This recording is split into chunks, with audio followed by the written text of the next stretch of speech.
Now, it's been a decade since our next guest was thrown into the spotlight after her debut album, Our Version of Events, spent 10 weeks at #1. Well, since then, she's had international success, selling over 6 million albums and winning 4 BRIT Awards. Yes, and she's now back with new music. But before we speak to the incredible Emeli Sandé, let's remind ourselves of why she's so talented. And Brighter Days, that's the new single, the latest one, which is really positive. Yes. We need that. So we'll come to all that. There's so much to talk about. Let's first of all talk about the look.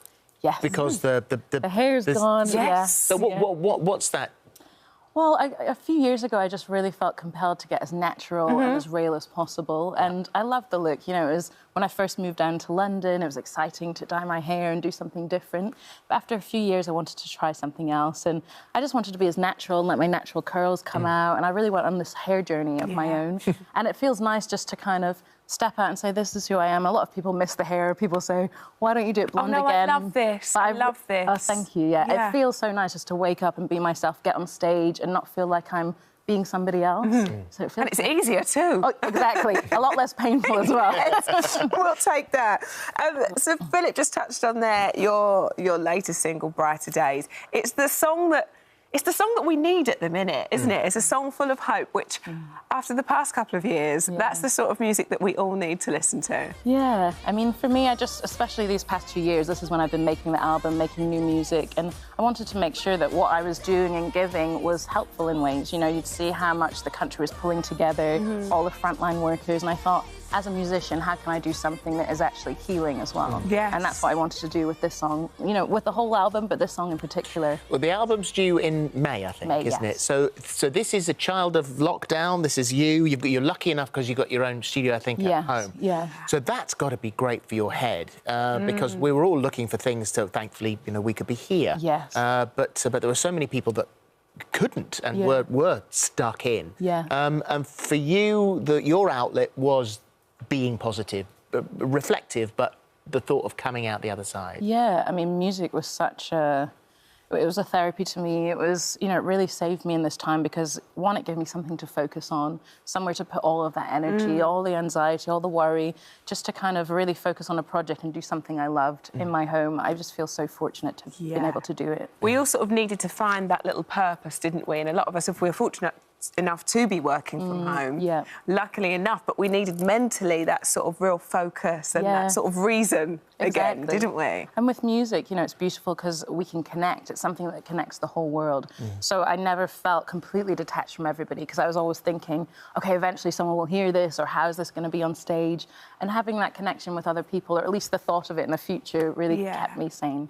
Well, you mentioned being on stage. I think you've just done 3 quite intimate gigs in Sunderland and in, was it Brighton and in London? So getting back out again, playing some of the new music, seeing how it goes down, but also a little bit of a scene setter for getting back on the road again. Yes. And we've talked to people who said, do you know what? I mean, I never even thought about going in front of an audience, and then suddenly it's about to happen for the first time, and I haven't been out there for a long time. I'm quite nervous about it.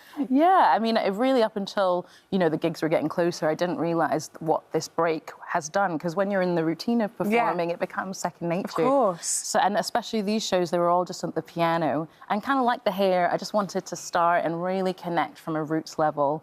And that's what I was trying to do with the music. But I'm so happy I did it. And now I don't feel as nervous just playing on the piano and singing. So I feel like I've gotten over it. Is that what because you're going to do a tour, so is that what that will be, or will that be, you know, sort of a much bigger affair? Yeah, that will be bigger production with the full band. I mean, I'd love to, the plan is to maybe do 1 show acoustic, 1 show with the band in each city. Oh, that's so then people have the option to see which one they want to come to. Oh, I've never heard of that before. That's really nice. Yeah, so it'll be interesting to see how the different crowds come to which shows. Yes. But I'm so excited to get out there again. I can't wait. It's going to be so special. And we said before, 10 years since your debut album, which, for me, I know, because me and my husband were such a huge fan of your first album. Oh, my goodness me. We actually had one of your tracks, Where I Sleep, as our first dance at our wedding. Amazing. And we're coming up to 10 years now, so... Oh, it's so romantic. So thank you. Thank you. I love the fact that, I mean, you'd worked so hard to make it happen. I think, was it a gig in Camden that you did was 3 people? Oh, yeah. It was one of my first gigs in London, actually, and my friend who was working my management at the time, she'd booked a gig in Camden, and I think it was her friend, and the guy that had organised it. And I just sat there on my keyboard playing.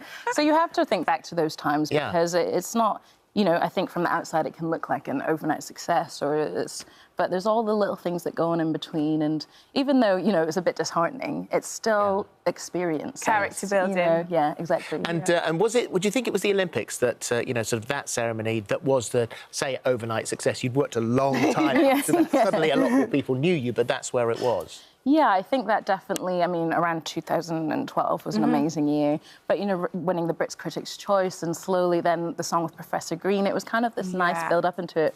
But for sure, when I was on the Olympics, that's when I felt definitely the gear kind of move up. For sure. Yeah. I think maybe, you know, your performance for us when we went down to Downton Abbey at High feeling, yeah, Emeli, that was the turning point. I mean, here you go. That was the real shit. You know, Olympics maybe started it, but I've got a feeling that, you know, outside at Downton Abbey was the big one.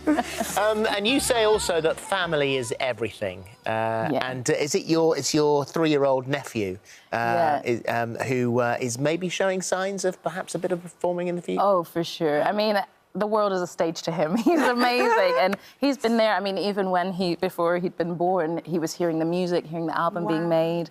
He'd always see musicians around. So now he's asking me for beats now because he wants to make some music. I love that. He's got dances, songs. He wants to play me new piano tunes. So he's incredible. So I can't wait to see his journey in music. Oh, my goodness me. Well, lucky to have an auntie like you. That's for sure. Thank you. It's always lovely to see you. And the single is Brighter Days, which it's such a great feel-good single. That's out now. The album due in May, as we said. And thank you, Emeli. Thank you so much. Thank you.